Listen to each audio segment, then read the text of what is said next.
சத்தீஸ்கரில் மாவோயிஸ்ட் தாக்குதலில் உயிரிழந்த தமிழகத்தை சேர்ந்த பாதுகாப்பு படை வீரர் விஜயராஜின் உடல் மாலை சென்னை வரும் என எதிர்பார்க்கப்படுகிறது. சத்தீஸ்கர் மாநிலத்தில் மாவோயிஸ்டுகள் நடத்திய தாக்குதலில் பாதுகாப்பு படையைச் சேர்ந்த 7 பேர் உயிரிழந்தனர். அவர்களில் சென்னை அம்பத்தூரை சேர்ந்த விஜயராஜ் என்பவரும் ஒருவர். அவரது உடல் விமானம் மூலம் சென்னை வரப்படுகிறது. இறுதிச் சடங்குகள் நாளை மாலை நடைபெறும் என தகவல் வெளியாகியுள்ளது. ஒரு மாதம் லீவில் வந்தான், வந்துட்டு 18th or 17th கிளம்புனார் ஊருக்கு. போய் 10 days தான் இருக்கும். 10 days தான் இருக்கும். அவர் போய் டெய்லி ஃபோன் பண்ணுவார், பேசுவார், எல்லாம் பண்ணுவார்.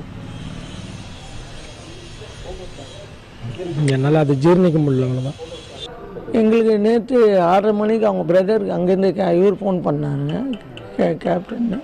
அதுக்கப்புறம் தான் எங்களுக்கு தெரிஞ்சிச்சு. அப்புறம் நைட்டு வந்து ஃப்ரெண்டு, அவன் ஃபாரினில் இருக்கார், அவன் ஃப்ரெண்டு அவரு மெசேஜ் பார்த்து இங்கே ஒரு ஃப்ரெண்டுக்கு அனுப்பிச்சார். அதுக்கப்புறம் இதில் பார்த்து வாட்ஸ்அப்பில் தான் பார்த்து